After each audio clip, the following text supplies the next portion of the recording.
is mentioning that Kathopanishad, Purama Ekadasha Dwaram, like that Yama says. And so there, 11 gated city, Ekadasha Dwaram. So navel is also added. And then Brahmarandra. So there is, some people view there is an opening on top of the head also. So like that. So regardless that I am not the body. That is important. Panchakosha Viveka. Drik Drishya Viveka. That is to be brought in here. Okay. Namaste. Yeah, go ahead, Sapna. This is just for my own curiosity. The verse 13, how will you rewrite it in Sanskrit? Would you start it with Navadvare Pure Dehi? Yes. Sarva Karmani Manasa Naiva Kurvan Karayan Aste. Sukham Aste. Sukham Aste. Aste, verb will come. Then Sannyas and Vashi, where will that come? Vashi you put right after in the Dehi itself. Vashi Navadvara Pure Dare Pure Dehi. Right in the beginning you put. Or Navadvare Pure Dehi Vashi. And then Sarva Karmani Manasa Sanyasya Naiva Kurvan Karayan Sukham Aste. Yeah? Becomes slowly, it all falls like this, this iron filings. Once they're all staying, you put the magnet, then everything falls in place. Okay. Guruji, in 11th sloka, there is Kayena Manasa Buddhya Kevalai Rindriyairapi. So in this, Kevalai comes to Kayena Manasa Buddhya, all to be included. Huh? Yeah, absolutely. Yeah. So Kevalena Kayena Kevalena Manasa Kevalaya Buddhya. That is the way to take it. And Kevalaihi Indriyahi. So by these alone, the person does do actions. Yeah.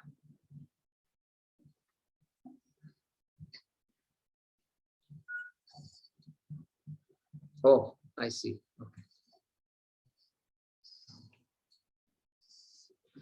Yeah, Vijay, they're co-host now. Okay, there are no other questions. We can. Vaidyaji has a question. Guruji. Yeah, go ahead, Vaidya. Yeah, thank you, Jai Kumarji. Thank you, Vijayji. Yeah, so in verse 12, when it says karma phalam tyaktva, what exactly does it mean? Karma phalam tyaktva, dependence on karma phalam. That is the meaning of karma phalam tyaktva. I do things for certain, because I want certain things to happen in a certain way. And so my dependence on a thing, particular thing to happen in a certain way, tyaktva. So tyaktva, because things need not happen in that particular way. Things need not unfold the way I want things to unfold. Okay. That is the beauty of it. That's the beauty of it. That means I have prasada buddhi. That prasada buddhi is complete. Karma phalam tyaktva means that person has complete prasada buddhi. Prasada buddhi is complete, not just lip service. Right? We have an idea, we know very well. Things don't work, need not work out the way we want things to work out. We know that very well. But this person also knows it, and but is ready to accept things as they are.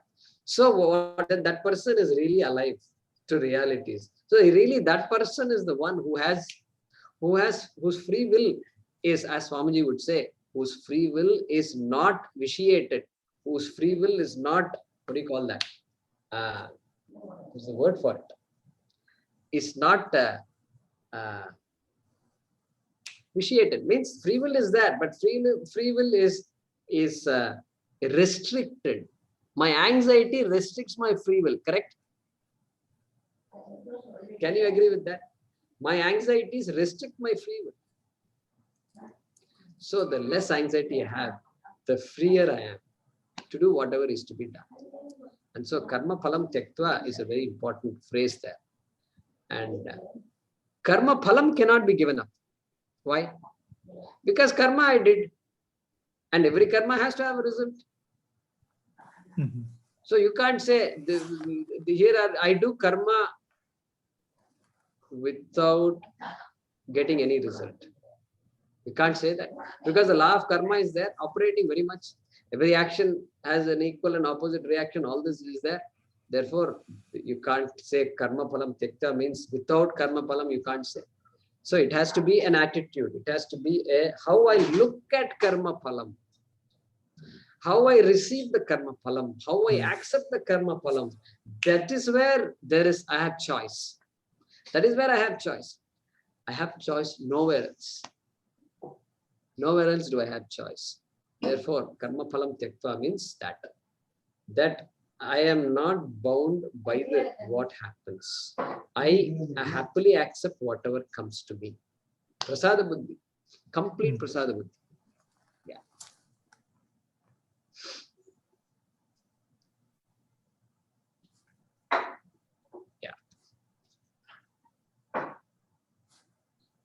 So Ami is here after a long time. See her.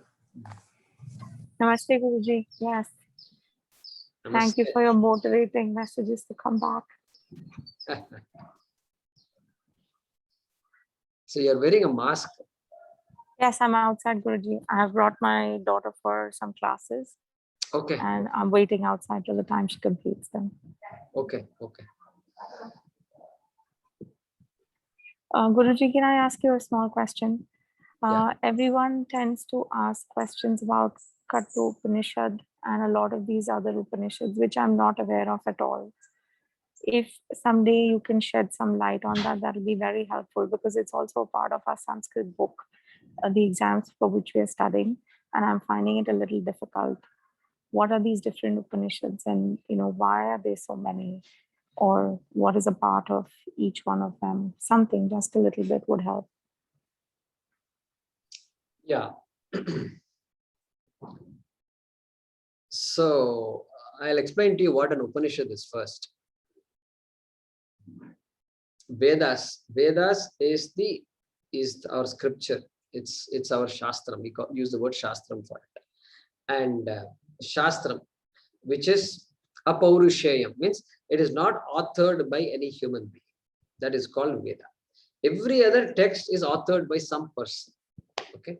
Vedas, we say, is revealed, not authored by a human being. Apaurusheyam. And so it is anadi. It's time immemorial. It just goes back and back and back. And then, so Veda Vyasa, what he did? Vyasa did not write the Vedas. What he did, he took all the mantras that are available and then reorganized all of it. And then divided it into 4 parts called 4 Vedas. So Rig, Yajus, Sama, and Atharva, 4 Vedas. Now, each Veda has some portions called Samhita, Brahmana, and Aranyaka. Okay, they're just portions of the Vedas, and which talk about rituals, how to do the rituals, and some other truisms about dharma are given. Okay, what is dharma, dharma, situational, things like that. That is called, these are the different portions. Now, so it's all about what? It's all about doing things and how to do things. Vedas, correct? Now, it's all karma. Then moksha is what? Moksha has nothing to do with action or karma. Moksha is not a result of action. And therefore, and because moksha refers to recognizing the true nature of the self, correct? That's what we've been seeing all along. And so it has no karma can produce that moksha. And therefore that teaching is put in a section called Upanishad. So what is Upanishad? Upanishad is that small portion of the Veda. Veda is voluminous. Upanishad is very small compared to the rest. And so that small portion of the Veda, which has the teaching of Atma, which has the teaching of Ishvara, which has the teaching of the Mahavakyam, which says that essentially the Jiva and the Ishvara are identical. That portion is called Upanishad. What are we studying? We are studying Bhagavad Gita. Bhagavad Gita is not part of the Vedas. It is part of Mahabharata. Mahabharata is written by Vedavyasa. And so it is a Paurusheya. It is written by a human being. And still, even though written by a human being, since Bhagavad Gita contains what the Upanishad contains, we call the Bhagavad Gita as a Panchamo Vedaha, fifth Veda. It's called like that, fifth Veda. So back to Upanishad. So Upanishad is that small portion which talks about with Atma Jnana. Atma Jnana. Now, there are many Upanishads in the Vedas because each Veda will have 2-3 Upanishads. So Yajurveda, Kathopanishad is in Yajurveda. Brihadaranyaka Upanishad is in Yajurveda. Kena Upanishad is in Samaveda. Like this Chandogya Upanishad, Samaveda. Like this different Upanishads will be in one of the 4 Vedas, correct? Okay, now this Kathopanishad is popular because it has a beautiful story. Because of this young boy, this 10-year-old boy, and then dialogue with his father, and then after that he goes to this Yama's world, Yamaloka, and then he has a dialogue with Yama. He argues with Yama. Very inspiring. And to everybody, not just to children, to all of us is inspiring. So often they use that story in textbooks and things like that. That is why you see, probably that's one of the reasons you see that in your book. And I'm assuming that that book tells the story also. I mean, without telling the story, there is no Kathopanishad. And so that's the background. And then that Upanishad has this teaching, and Dve Vidya Veditavya, etc. And this boy's Anyatra Dharmat, like that. The boy reminds Yama, when Yama goes on giving him all things in this world, tempts the boy. Because children sometimes don't know what they're asking. And then you tell them, no, you take this. Then they'll say, I'll take that, right? So because the innocence is there. But this boy doesn't fall to any temptation. In fact, he brushes everything aside. You keep all your vehicles, you keep all your horses, you keep all your kingdoms. All the kingdoms you keep. You only teach me what I want. This is what he says. So it's a very inspiring story. And I don't know if this helps or not, but this is an introduction. I mean, Definitely. Thank you so much. yeah. So we will see. I've been thinking of teaching another class on Kathopanishad. With or without Shankara Bhashyam, I'm not decided, but it will be a good journey for those who want to study. It will be good. So, okay. So if there are no more questions, I think we can pause here, Vijay.